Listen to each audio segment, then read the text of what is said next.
En el principio había oscuridad y de repente un bang que le dio vida a una existencia en eterna expansión de tiempo, espacio y materia. Todos los días, nuevos descubrimientos están revelando los misteriosos, alucinantes y mortales secretos de un lugar que llamamos el universo.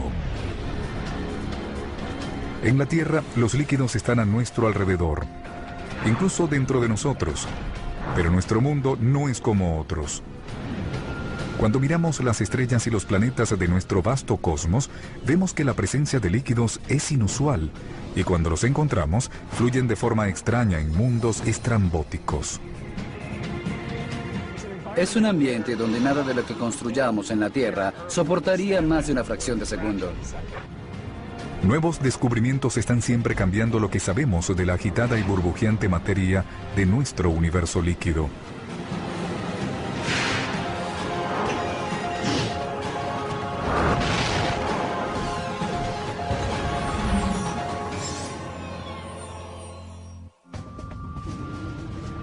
Los líquidos cubren cerca del 75% de la superficie de la Tierra.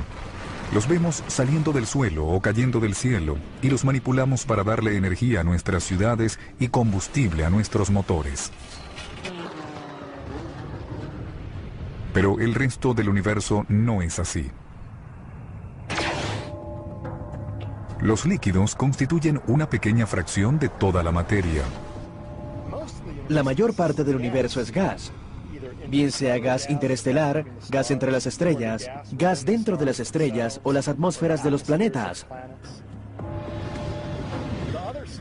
El resto de lo que existe es materia sólida, y en realidad hay muy poco líquido. Pero es precisamente lo más escaso en el universo lo que al parecer es más importante. Si no hubiera líquidos en el universo, yo dudo que hubiese vida, al menos como la conocemos en la Tierra.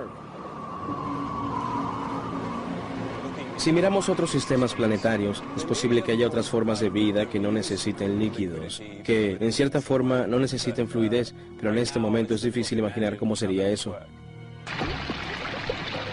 ¿En qué parte del universo encontramos líquidos? ¿Qué hace falta para que existan? Solamente hay líquidos donde la temperatura y la presión son adecuadas. Uno de esos lugares especiales donde las condiciones son apropiadas es Titán, la luna más grande de Saturno. Titán está envuelto en una atmósfera 50 veces más densa que la de la Tierra. Pero bajo ese cielo brumoso y naranja, tenuemente iluminado por un sol distante, dominado por una vista espectacular de Saturno, brillan los lagos. Si tuviésemos una cámara web en Titán y viéramos el panorama, podríamos pensar que estábamos en la Tierra, a menos que hubiera un termómetro en la imagen y viéramos que la temperatura está a 100 grados bajo cero. A 290 crueles grados bajo cero, para ser precisos, y el líquido no es agua, sino metano. Cuando pensamos en los mundos de nuestro sistema solar, solamente hay dos mundos que tienen líquido de baja densidad en la superficie que fluyen y pueden formar lagos, y son la Tierra con agua y Titán con metano. Pero, ¿cómo puede algo que es gas en la Tierra ser líquido en Titán? Titán no se parece mucho a la Tierra y la principal diferencia es la temperatura. Titán está muy lejos del Sol y recibe muy poca energía, y por eso es un mundo muy pero muy frío. Eso significa que los mismos elementos que tenemos en la Tierra se comportan de forma diferente en Titán. Puedes imaginar un panorama como este en Titán, pero con metano como el líquido que lame la orilla, un líquido muy claro que con una brisa suave como la que sentimos hoy aquí hace pequeñas olas. La cosa blanca que llega a la orilla es hielo, agua congelada, tan duro como una piedra. Así que cuando pensamos en rocas y agua, en Titán el hielo sería la roca y el metano, el líquido. Claramente, a temperaturas tan bajas, el agua se convierte en hielo. Pero el estado que adopte la materia, líquido, sólido o gaseoso, tiene que ver con cómo interactúan las moléculas individuales, los bloques que la conforman. Es más o menos parecido a cómo responde un rebaño de ovejas en condiciones diferentes. Podemos ver a las ovejas como átomos individuales o moléculas de agua. Y como las moléculas de agua, las ovejas pueden estar en estados diferentes. Por ejemplo, en este momento están más o menos juntas. No se están moviendo mucho, están en un corral. Eso es como agua sólida, es decir, como hielo. En un estado sólido, las moléculas están acorraladas por sus vecinos más cercanos. No se les permite moverse mucho. Cuando el agua hierve y se convierte en vapor, cambia del estado líquido al estado gaseoso. Las partículas que constituyen un gas, los átomos, las moléculas, están dando vueltas de forma caótica y tienden a moverse más rápido si la temperatura es alta. Las ovejas deambulando en un campo abierto son libres de moverse a donde quieran y no permanecerán juntas necesariamente. Pueden moverse en una dirección u otra. Ese sería el estado gaseoso de las ovejas. Están lejos unas de otras, hay mucho espacio entre ellas y sus movimientos no están condicionados. Pero el líquido, como el agua, es algo mágico. Es un estado de la materia en el limbo, en algún lugar entre las estructuras rígidas de lo sólido y la dispersión aleatoria del gas. En un líquido, los átomos, las moléculas, están condicionados de alguna manera por sus vecinos. Pueden adelantarse unos a otros un poco, pero tienden a fluir juntos. Cuando las ovejas están en el rebaño, más o menos coaccionadas por los pastores yendo de un lugar a otro, puedes pensar en ellas como un líquido. Unas pueden pasar a otras un poco, pero no se alejan mucho de sus vecinas, van todas juntas. Se mueven con la corriente, por así decirlo. En Titán, las gélidas temperaturas mantienen unidas a las moléculas de metano en estado líquido. Y se mueven como las ovejas en un rebaño. En la Tierra, el metano es un gas en la naturaleza con sus moléculas flotando como las ovejas libres. Para transformarlo en un líquido y que sus moléculas se muevan como un rebaño, los científicos tienen que unirlas con una presión 300 veces mayor que la presión de la superficie. El metano en la Tierra se usa principalmente para calefacción y cocinar. Así que el metano es una buena fuente de energía, bien en forma de calor o de energía de propulsión. El metano líquido es una fuente de energía tan poderosa que la NASA lo está probando como un combustible para cohetes. 3, 2, 1, despeguen. En la actualidad, las naves espaciales despegan con la ayuda de tanques llenos de hidrógeno líquido. Como es más liviano y denso que el hidrógeno líquido, los lanzamientos hechos con tanques de metano podrían ser mucho más económicos. Y así como el hidrógeno líquido, el metano líquido se quema fácilmente por la presencia de oxígeno. Pero en Titán, debido a la falta de oxígeno en la atmósfera, el metano no es inflamable. La Tierra tiene nitrógeno y oxígeno, y Titán tiene nitrógeno y metano. Y es curioso que esos sean los únicos mundos en el sistema solar que tienen nitrógeno como su gas dominante en la atmósfera. Así que, en ese sentido, Titán es un mundo hermano. El oxígeno sería un peligroso gas explosivo en Titán porque está rodeado de metano. De la misma manera, el metano es un peligroso gas explosivo en la Tierra porque está rodeado de oxígeno. En Titán, el metano líquido se acumula en piscinas y algunas son tan grandes como los grandes lagos de Estados Unidos. El país de los lagos en Titán está en la región polar del norte, donde hay un enorme número de lagos. No entendemos por qué todos los lagos se fueron hacia el norte y dejaron uno en el sur. ¿Por qué no hay más lagos en el sur? Un descubrimiento reciente puede haber provisto una pista importante. En agosto de 2009, los investigadores detectaron la aparición repentina de nubes con tormentas alrededor del ecuador de Titán. Eso podría significar que el metano líquido imita el ciclo del agua en la Tierra, donde el agua se evapora de los lagos en un área y llueve en otra para formar otros lagos.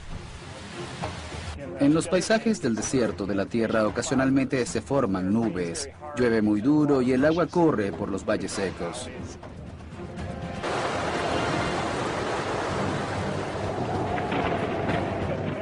Pero casi todo Titán es un desierto de metano, y cuando llueve las nubes dejan caer una gran cantidad de líquido en la superficie.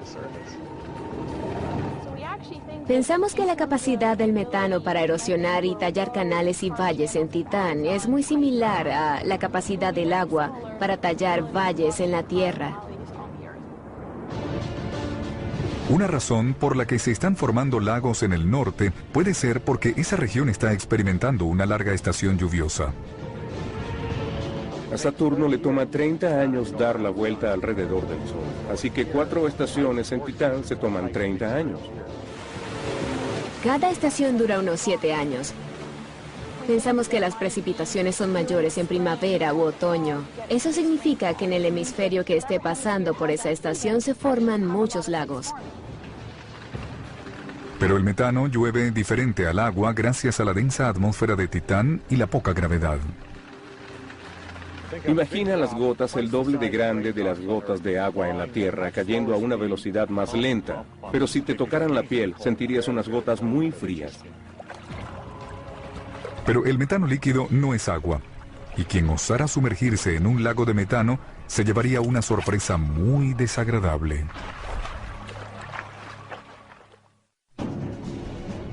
En nuestro universo es raro encontrar un mundo, además de la Tierra, que tenga líquidos. A la distancia, los lagos de metano de Titán parecen muy familiares e invitadores. Pero es un lugar ajeno. Para empezar, la temperatura del agua en los lagos de Titán está a cientos de grados bajo cero. Y asumiendo que se sobreviviera al frío, nadar en un lago de metano sería una experiencia impactante, por una razón totalmente inesperada. La densidad del metano líquido es mucho menor que la del agua. Así que ahí uno sería muy pesado y se hundiría. Yo peso 100 kilogramos. En el agua mi peso efectivo se acerca mucho a cero. En metano líquido mi peso efectivo sería 40 kilogramos. Imagínate tratando de flotar en un lago o una piscina con un cinturón de 40 kilogramos en la cintura. Sería muy difícil. Nadar en un lago en Titán sería algo así. El metano es tan claro que los buzos podrían pensar que están viendo a través de aire líquido. Pero ese no es el caso en los lagos de agua. La opacidad del agua no se debe solo a la contaminación. También es el resultado de una característica natural del agua, que es vital para la vida en la Tierra. En esta jarra hay agua, con cuyas propiedades estamos familiarizados. Aquí tenemos un líquido que parece agua, pero no es agua. Es un hidrocarburo muy parecido al metano líquido de Titán. Son parecidos, pero tienen propiedades químicas muy diferentes. Para mostrar la diferencia entre estos dos líquidos, voy a meter en ellos unas galletas, el tipo de cosas que comemos: almidón, azúcar, sal. Las galletas ya están en el agua. Ahora voy a meter el mismo número de galletas en nuestro hidrocarburo líquido.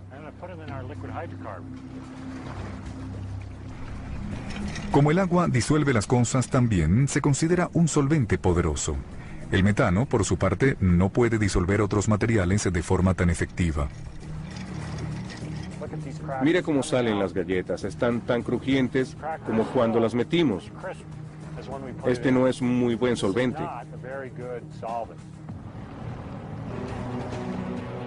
El poder disolvente del agua proviene de su estructura molecular.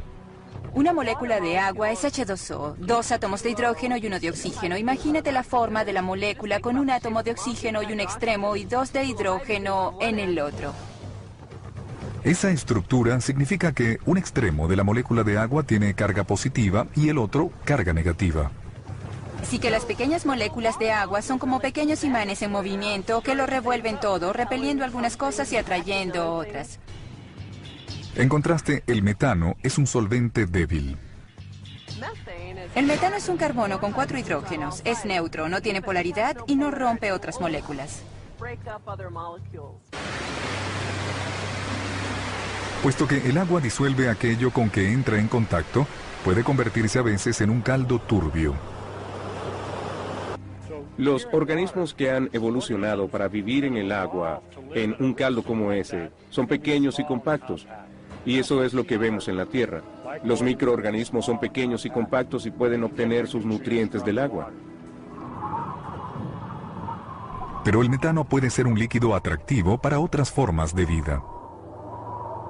Imaginen que un organismo en Titán está mirando la Tierra y ve agua. Le horrorizaría que algo quisiera vivir en un líquido tan reactivo, caliente y agresivo. Y pensaría que en la Tierra no podría haber vida en un líquido tan difícil de controlar. Cualquier visitante extraterrestre podría sentirse atraído a Titán o la Tierra inmediatamente por los líquidos que flotan en la superficie. Más de 300 trillones de litros de agua se agitan en la Tierra nada más. Pero puede que los viajeros interestelares no se impresionen mucho con ninguno de los 7 mares de la Tierra o los océanos más grandes y profundos de nuestro sistema solar. Júpiter, el quinto planeta, oculta un mar líquido inmenso y extraño bajo sus misteriosas nubes. Para llegar a ese líquido, haría falta una nave espacial más allá del alcance de la tecnología moderna. De alguna manera tendría que soportar presiones increíbles y, lo que es más importante, tendría que resistir temperaturas mucho más calientes que la de la superficie del Sol. Con un volumen 1400 veces más grande que el de la Tierra, ese planeta gigante está hecho más que todo de helio e hidrógeno. Pero a muchos kilómetros debajo de esas nubes, hay un punto donde el peso de esa atmósfera es tan intenso que el gas se convierte en líquido. En muchísimos líquidos. El viaje hacia los líquidos comienza en la capa más externa de la atmósfera de Júpiter, donde la presión del aire es parecida a la que experimentamos en la superficie de la Tierra.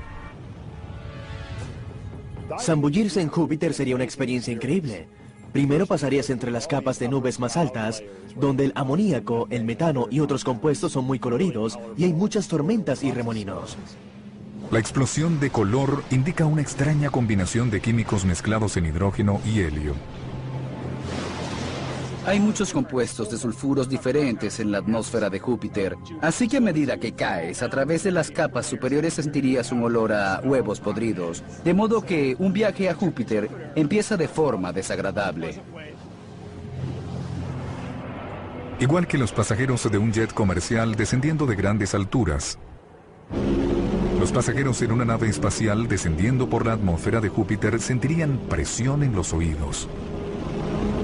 Cuando penetras en el interior de un planeta, la densidad de las cosas aumenta, la presión aumenta, el gas está más comprimido. Es parecido a lo que tenemos aquí en la Tierra, donde en lo alto de nuestra atmósfera, la densidad de las cosas y las presiones son bajas, pero a medida que bajas, aumentan. Después de descender 20.000 kilómetros, todo es oscuro porque la luz del sol no puede penetrar tanta materia.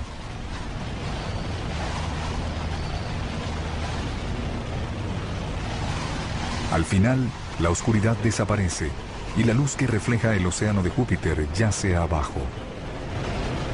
En Júpiter no te das un chapuzón en un océano líquido de la misma forma que te darías un chapuzón en la Tierra. Es más parecido a bajar por un vapor que se hace más y más denso hasta que no puedes distinguirlo de un líquido muy pero muy caliente. El líquido es hidrógeno. El vaporoso mar que se extiende de horizonte a horizonte es lo que funge de superficie de Júpiter. Puede parecer impensable, pero ese océano de hidrógeno líquido está flotando sobre otro líquido más extraño.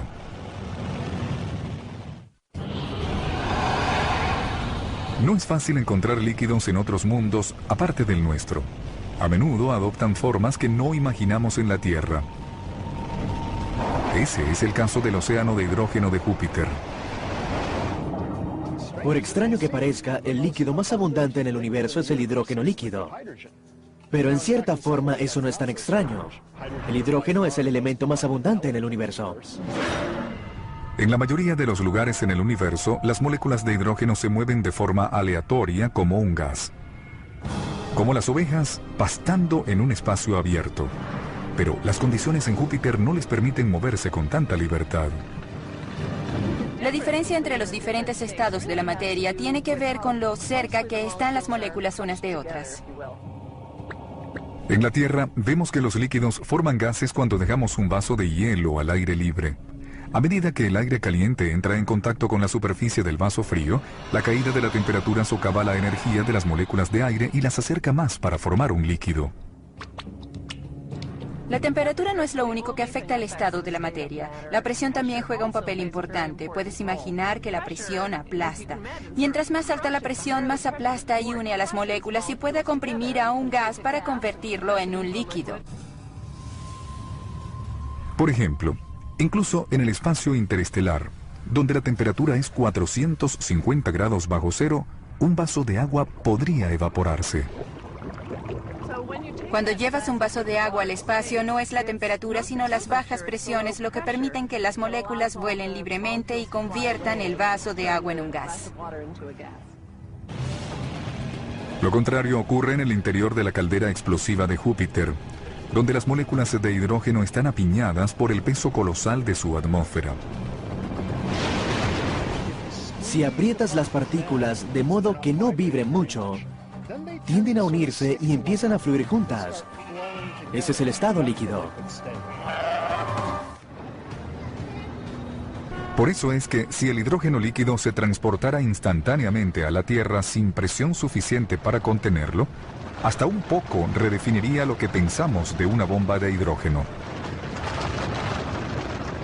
No sería buena idea tomar una taza de hidrógeno líquido de Júpiter. Está a una presión tan alta que sería tremendamente explosivo, mucho más explosivo que el TNT. Sería un desastre total.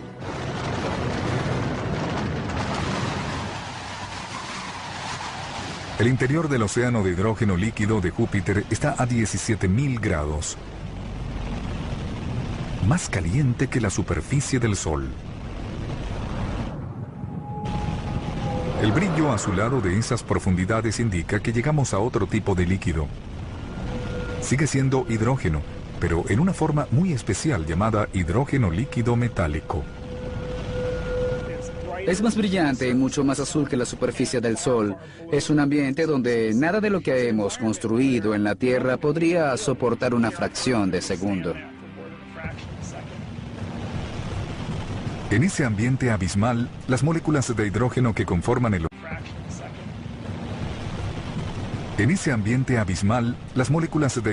conforman el océano de Júpiter empiezan a actuar de forma extraña. Las moléculas normales del océano de hidrógeno líquido se parecen a las ovejas cuando se mueven en un rebaño. O mejor aún, se parecen más a lo que pasa en un parque de diversiones cuando los carritos de choque dan vueltas en una pista. Lo que hace que un líquido sea un líquido es la capacidad de los átomos y las moléculas de deslizarse uno al lado del otro. Los átomos tienen libertad de movimiento y se empujan de forma parecida a los carritos de choque en esa pista. No pueden volar libremente, pero cambian de vecinos todo el tiempo. Dentro de cada átomo de hidrógeno en estado líquido o gaseoso, hay un solo electrón unido al núcleo y sujeto en el asiento del conductor de su propio carrito de choque atómico. Pero en la superficie de hidrógeno líquido metálico de Júpiter, hay una profundidad donde la presión alcanza 3 millones de veces la que experimentamos en la superficie de la Tierra. Las moléculas de hidrógeno se vuelven locas. El hidrógeno líquido se convierte en hidrógeno líquido metálico. Lo que quiero decir con eso es que el hidrógeno líquido comienza a conducir electricidad y calor también. Dentro del hidrógeno líquido metálico, los electrones brincan de molécula en molécula, separándose de su núcleo en busca de otra casa. Llevan cargas eléctricas con gran eficiencia de un lugar a otro y transportan la carga eléctrica. Eso es la corriente, es lo que permite que fluya la corriente. Si alguien descarga un rayo ahí, no querrías estar en ese lugar, porque esa electricidad viajaría fácilmente por el hidrógeno líquido metálico y te destruiría, te freiría.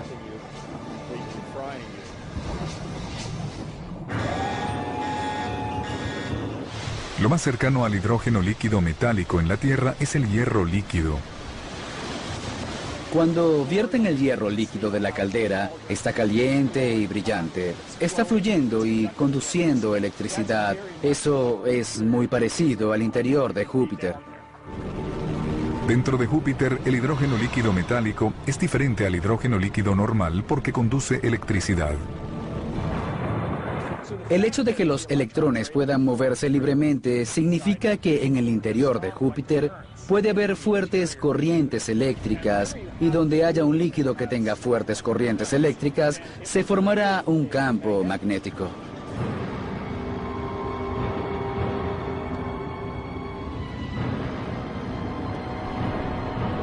El campo magnético de Júpiter recoge y desvía partículas cargadas que viajan por nuestro sistema solar a más de 6 millones de kilómetros en todas las direcciones. Pero los campos magnéticos más grandes y poderosos en el universo salen disparados de unos curiosos cuerpos celestes conocidos como estrellas de neutrones. Esos campos magnéticos pueden ser generados por líquidos también. Sin embargo, el interior de una estrella muerta parece ser el último lugar donde se esperaría encontrar algo fluyendo. Una estrella de neutrones es como un gran pedazo de materia neutrónica unido lo más fuerte posible. Llamamos a esa materia degenerada porque no es posible que quede más comprimida. La mayoría de los materiales que presionamos contra ellos quedan densos. Si presionamos más, quedan más densos aún. Pero en una materia degenerada presionamos y no sucede nada. Las estrellas de neutrones se miden aproximadamente varias decenas de kilómetros. Son como del tamaño de una ciudad grande. Las estrellas de neutrones tienen una masa enorme y esa masa está comprimida en un espacio tan pequeño que empieza a combar el espacio. Visitar su superficie es imposible. Cualquier cosa que construyas con un material común y corriente se aplanaría de inmediato en la superficie de una estrella de neutrones. La gravedad es tan fuerte que hasta la montaña más alta en una estrella de neutrones se mide literalmente en milímetros. ¿Sería posible que existiera un líquido dentro de ese ambiente hostil? Asombrosamente, la respuesta puede ser sí. Algunos científicos creen que las estrellas de neutrones no son sólidas hasta el centro.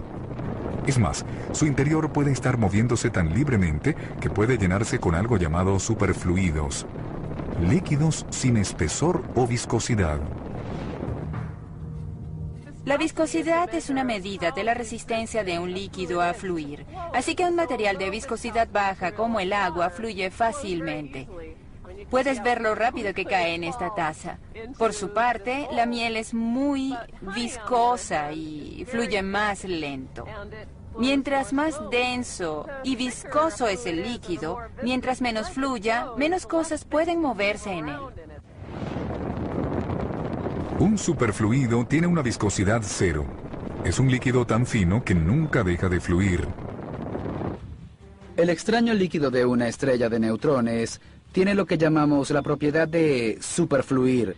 Eso significa que si pasas una corriente por él, puedes crear un torbellino allí dentro de la estrella de neutrones y la corriente seguirá pasando y pasando. No hay viscosidad que haga que esa corriente se disuelva. Algunas estrellas de neutrones giran como trompos y rotan varias veces por segundo. E igual que el hidrógeno líquido metálico en Júpiter, el interior de superfluidos de una estrella de neutrones agitando partículas energéticas crea un campo magnético enorme, con la diferencia que el campo magnético de una estrella de neutrones es millones de veces más poderoso. Nuestro planeta también tiene en su interior un líquido agitado. Aunque nadie lo ha visto, la vida en la Tierra no existiría sin él.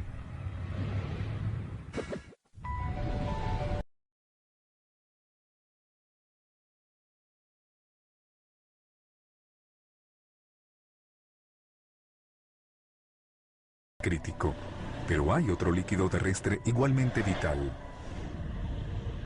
A 30.000 kilómetros bajo la superficie de la Tierra, donde la temperatura es de 7.000 abrasadores grados, un mar de hierro líquido de más de 1.500 kilómetros de profundidad envuelve el interior sólido de nuestro planeta. Pero, ¿Cómo pueden estar seguros los científicos de lo que hay en el interior de la Tierra? Eso es exactamente lo que Gina de Danbury, Connecticut, quería preguntarle a El Universo cuando nos mandó este mensaje de texto. ¿Cómo sabemos que la Tierra tiene un interior de hierro si nunca lo hemos visto? Gracias por preguntar. Resulta que a menudo los científicos pueden inferir las cosas indirectamente, aunque no las vean directamente. Por ejemplo, sabemos que la Tierra tiene en su interior una capa de hierro líquido que envuelve el centro de hierro, porque la Tierra tiene un gran campo magnético, y los movimientos en esa capa de hierro líquido, que conduce electricidad, es lo que produce el campo magnético. Sin campo magnético, la vida en la superficie de la Tierra se vería afectada. Si no existiera, todas las partículas cargadas provenientes del Sol y el espacio exterior traspasarían nuestra atmósfera e interactuarían con las células vivas y causarían muchas más mutaciones cancerígenas.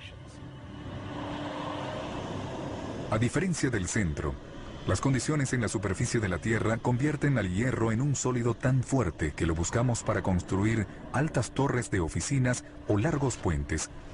Pero en las distantes profundidades de la galaxia hay mundos tan calientes y densos que el hierro no es más que una llovizna vaporosa. Están allá afuera, en su mayoría ignoradas y poco entendidas. Demasiado grandes para ser planetas y demasiado pequeñas para ser estrellas. Se conocen como enanas marrones. Estos objetos son como versiones de Júpiter de un supertamaño. Son gigantes de gas, pero hasta 75 veces más grandes. En cierto modo, las enanas marrones son las estrellas fallidas.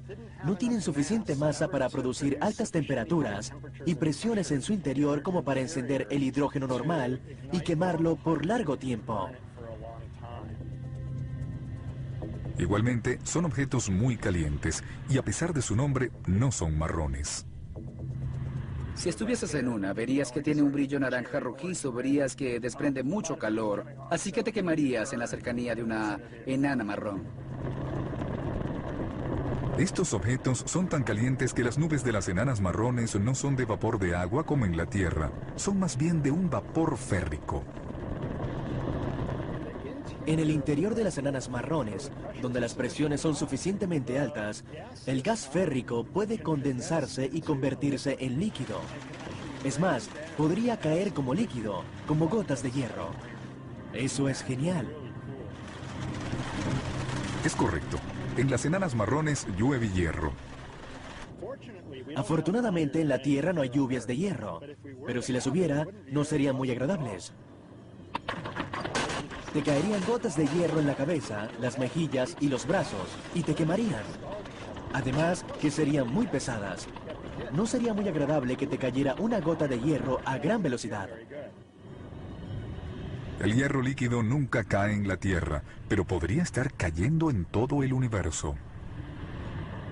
Nuestra galaxia está llena de enanas marrones. En nuestra galaxia hay billones de enanas marrones, casi tantas como otro tipo de estrellas.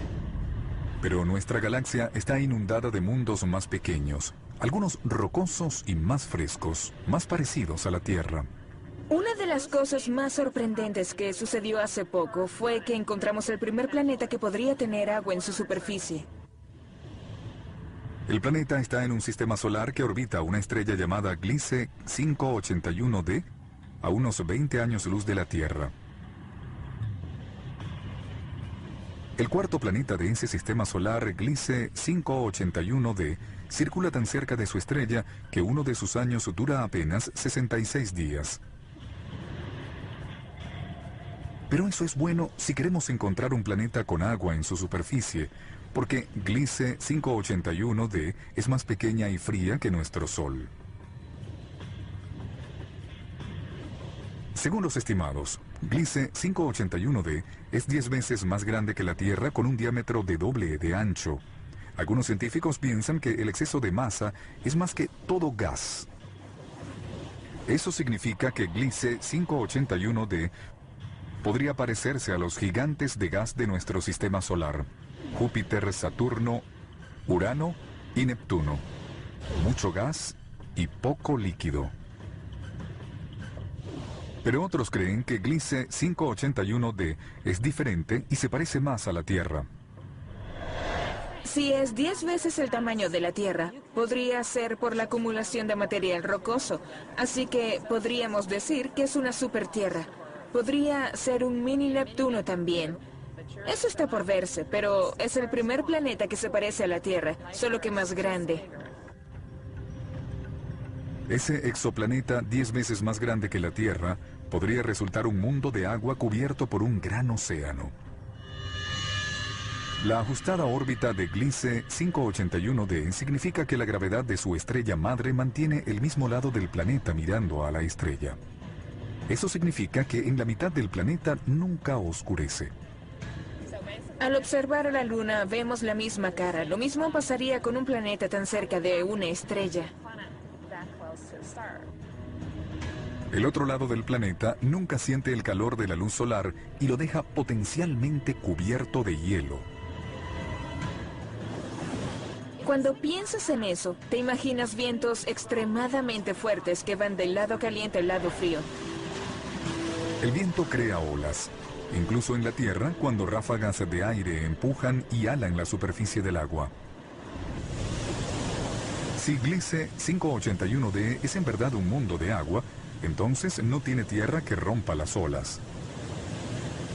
Hay olas de 1 kilómetro de alto y se mueven kilómetros y kilómetros. Así que, si te gusta surfear, ese es el lugar donde querrías estar. Podría haber una superficie dura debajo de ese superocéano, pero no se parece en nada a lo que conocemos en la Tierra. Es un estado sólido del agua conocido como hielo 7. En vez de ovejas o carritos de choque, imaginemos las moléculas de agua como latas de aluminio tiradas en un contenedor. A las temperaturas y presiones típicas de la Tierra, interactúan y se mueven juntas como un líquido. Y cuando se congelan, las moléculas de agua se unen para formar hielo sólido. Es una estructura molecular de agua a la que los científicos se refieren como hielo 1. El hielo 1, al igual que tú y yo estamos acostumbrados, no tiene mucha energía para moverse porque está muy frío. El enorme océano de un mundo de agua tendría cientos y cientos de kilómetros de profundidad. Y como en la Tierra, mientras más profundas las aguas, mayor es la presión. Si la presión es suficientemente fuerte o algo curioso sucede con el agua, se convierte en una especie de hielo caliente. Si aumentas la presión de un líquido, por lo general, puedes convertirlo en sólido, porque estás uniendo tanto a los átomos como a las moléculas que parece que estuvieran acorraladas. Una no puede pasar a la otra, no pueden fluir. Las presiones altas se pueden producir una variedad de hielos con estructuras internas diferentes a las estructuras del agua congelada o hielo 1. Hay una diferencia entre el hielo 1 y el 2, 3, 4, 5, 6 y 7 y creemos que llega hasta 10, pero puede llegar más alto por la presión. La diferencia entre el hielo 1 al que estamos acostumbrados y los otros hielos es la presión que actúa en estas latas. En un planeta así de grande, la presión del agua puede ser millones de veces más alta que la que experimentamos en la Tierra. Eso significa que el hielo 7 podría estar formándose debajo de los océanos en Gliese 581d. El agua es 70% de tu cuerpo. Si te sumergieras ahí, te convertirías en hielo. Así que probablemente no es la mejor opción. En este momento, en términos de tecnología, no tenemos nada con qué explorar allí abajo. Pero si buscamos agua, no tenemos que viajar fuera del sistema solar, pues tenemos un vecino que tiene más agua que todos los océanos de la Tierra juntos. En un universo de líquidos, Europa, la luna de Júpiter, parece un lugar improbable donde encontrarlos. Es una tierra ártica de desechos cubierta de hielo y llena de grietas. Es como ver corrientes de hielo en el Ártico o Antártica. La superficie está congelada. Ves grietas una cerca de la otra que sugieren que la superficie está flotando sobre algún líquido. Y no es un simple charco de agua tampoco. Debajo de una capa de hielo de 90 kilómetros de espesor hay un océano de 90 kilómetros de profundidad. Eso es profundo. Si quieres pescar en Europa, tendrías que taladrar mucho. Más pequeña que nuestra Luna y casi 3 veces más lejos del Sol, en su órbita, la pequeña Europa pasa a través del campo magnético de Júpiter. Pero es otra poderosa fuerza joviana la que evita que un mundo tan distante del Sol se congele. Obtiene su energía del tirón gravitatorio de Júpiter. Júpiter es enorme y altera las mareas de Europa como la Luna altera las mareas de la Tierra. La gravedad de Júpiter se suma al tirón y empujón de otros satélites de una órbita cercana para aplastar y estirar a Europa. La fricción resultante calienta y derrite el interior de la Luna, y lo que queda en la superficie es agua salada. Es básicamente H2O, simple agua, pero disuelta en ella hay sales y otros materiales, así como en nuestro océano hay sales y minerales disueltos. Lo más parecido al agua de Europa sería el agua del Mar Muerto, en Israel, donde hay una altísima concentración de sales. No es un buen lugar de donde sacar agua para embotellarla. Los líquidos pueden aparecer en los lugares más inesperados y puede que ninguno sea más sorprendente que un líquido recientemente descubierto que es casi tan viejo como el tiempo mismo. Hace 14 billones de años, el universo empezó como un punto infinitesimalmente pequeño. Cuando hizo erupción en una explosión cósmica llamada Big Bang, se precipitó hacia afuera, expandiéndose y expandiéndose, y partículas exóticas y gases se enfriaron y se fusionaron en estrellas, y luego en sistemas solares y galaxias. Pero retrocedamos el reloj al momento justo después del Big Bang, antes que los protones y los electrones se combinaran para formar los primeros átomos. Todo chocaba y se estrellaba entre sí, así que no había mucha libertad para que las partículas se calmaran y formaran las cosas con que estamos familiarizados ahora.